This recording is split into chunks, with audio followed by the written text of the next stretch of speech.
So I have a lot of patients who come to me asking me, Doctor, do many women have asymmetry in the breast?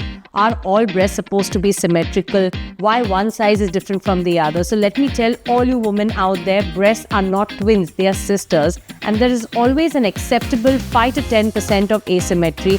The size could be a little different, the shape could differ a little bit. Sometimes the nipple region can be different on two sides, but you don't have to worry. A mild amount of asymmetry is acceptable and it's hardly seen through our clothes. But there are a lot of patients, like this particular patient I'm going to discuss, and she has a very gross asymmetry between two sides. It's completely different looking. So here you can see the right side of the breast is extremely small as compared to the left side. It is underdeveloped.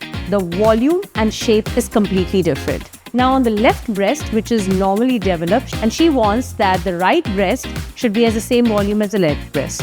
But on the left breast, her areola is extremely large in size. It is puffy in nature.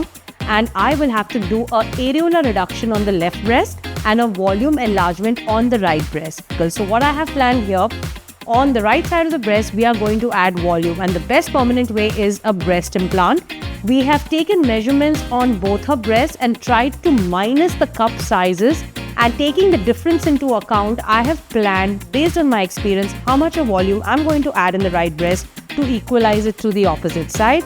On the left side, the areola is large. So I am going to take the size of the right breast areola, match it to the opposite side. So here are the results of this patient. Now you can see her in the front view. You are saying that the right and left breast, which were completely asymmetrical in volume, are now almost looking identical to each other. And most importantly, the size of the areola has been made symmetrical. The scar that she will be remain with will be very fine scar, and as you can see in the picture, it's hardly visible. On the right breast, we have placed the implant through a small 4 centimeter cut underneath the breast, so it is not visible at all.